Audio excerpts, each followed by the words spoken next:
हाल ही में भारत में CJP protest हुआ। उनकी मांग थी परीक्षा व्यवस्था में आई अराजकता से आजादी, शिक्षा व्यवस्था में फैली अव्यवस्था से आजादी।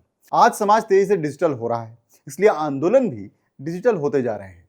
सीजेपी प्रोटेस्ट भी एक ऑनलाइन मुहिम के रूप में शुरू हुआ, जिसने सरकार को परीक्षा व्यवस्था में सुधार के लिए सख्त कदम उठाने पर मजबूर कर दिया।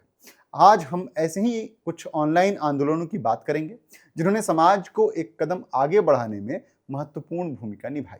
नमस्ते, मेरा नाम है करुणेश और आप देख रहे हैं दी बजर बट्टू शो। सबसे पहले बात करते हैं भारत के पहले बड़े डिजिटल फेमिनिस्ट आंदोलन पिंजरा तोड़ की। 2015 से पहले दिल्ली के कई कॉलेजों और विश्वविद्यालयों के महिला छात्रावासों में लड़कियों के लिए शाम 7 से 8 बजे तक लौटना अनिवार्य था। अगर देर तक बाहर रहना होता तो कॉलेज या हॉस्टल के कई चक्कर लगाने पड़ते थे और अलग से लोकल गार्जियन की अनुमति भी लेनी पड़ती थी।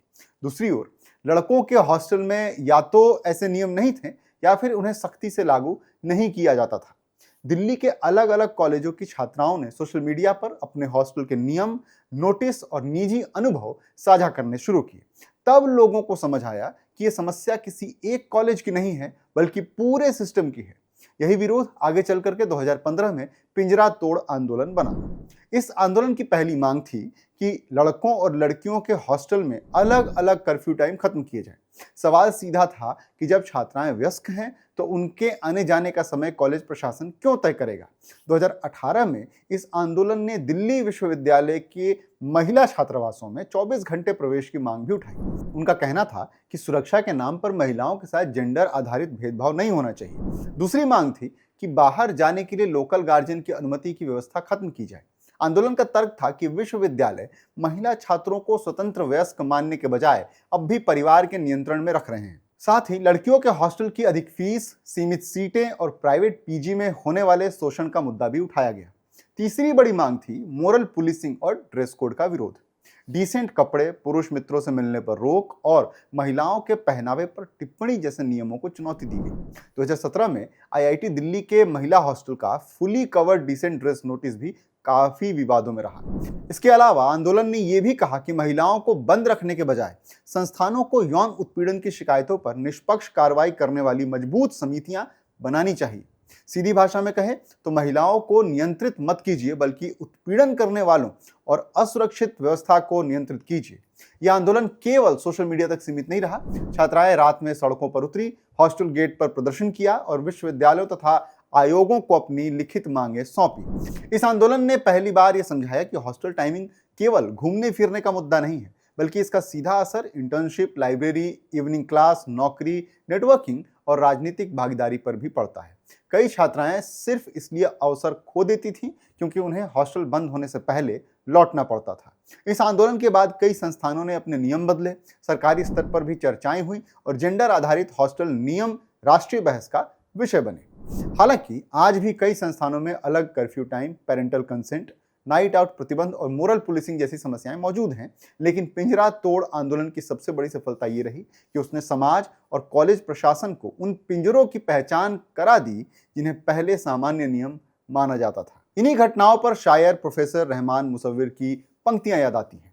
उसे हम पर तो देते हैं मगर उड़ने नहीं देते, हमारी बेटी बुलबुल है मगर पिंजरे में रहती है। अब बात करते हैं #MeToo आंदोलन की। यह आंदोलन भी किसी बड़े संगठन या सरकार ने शुरू नहीं किया था। इसकी शुरुआत हुई एक छोटे से एहसास से। इसकी संस्थापक तराना बर्क हैं।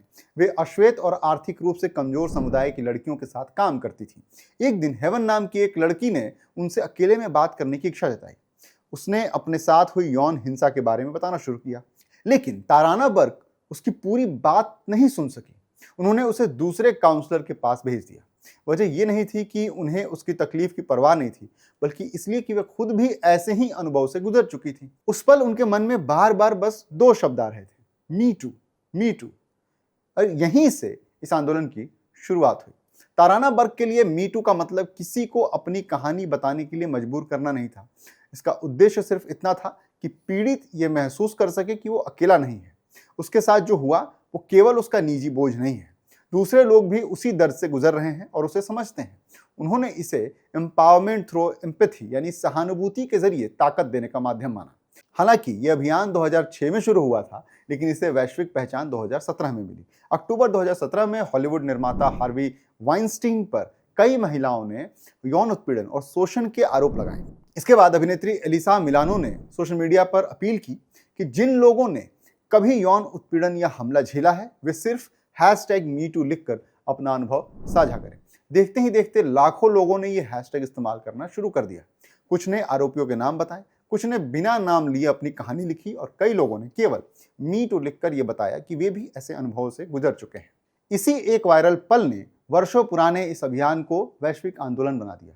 #MeToo से पहले यौन उत्पीड़न के मामलों को अक्सर दो लोगों के बीच का निजी विवाद मान करके टाल दिया जाता था, लेकिन जब अलग अलग देशों, उद्योगों और पेशों की महिलाओं ने एक जैसे अनुभव साझा की, तब यह साफ हुआ कि समस्या किसी एक व्यक्ति की नहीं है, पूरे सिस्टम की है। कई आरोप ऐसे लोगों पर लगे जिनके पास नौकरी देने, प्रमोशन रोकने, प्रोजेक्ट से हटाने या किसी का करियर प्रभावित करने की ताकत थी। किसी एक व्यक्ति की बात को नजरअंदाज किया जा सकता था, लेकिन जब कई लोग किसी संस्था, उद्योग या व्यक्ति के व्यवहार में एक जैसे पैटर्न बताते हैं, तो उस मुद्दे को अनदेखा करना मुश्किल हो जाता है। इस आंदोलन ने पीड़ितों को एक दूसरे की कहानी में अपना अनुभव पहचानने का अवसर दिया।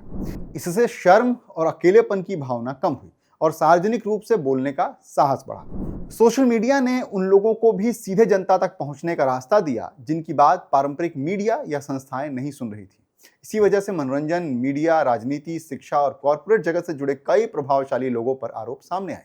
कई मामलों में आंतरिक जांच हुई, कुछ लोगों ने अपने पद छोड़े, कुछ के अनुबंध समाप्त हुए और कई संस्थानों को अपनी शिकायत निवारण प्रक्रिया की समीक्षा करनी पड़ी। इसके बाद अमेरिका में ऐसे कानूनों पर भी तेजी से काम हुआ जिन्होंने यौन उत्पीड़न से जुड़े मामलों में फोर्स्ड आर्बिट्रेशन और कुछ प्रकार के नॉन डिस्क्लोजर एग्रीमेंट के इस्तेमाल को सीमित किया। ऐसे समझौते कई बार कर्मचारियों को अदालत जाने या सार्वजनिक रूप से बोलने से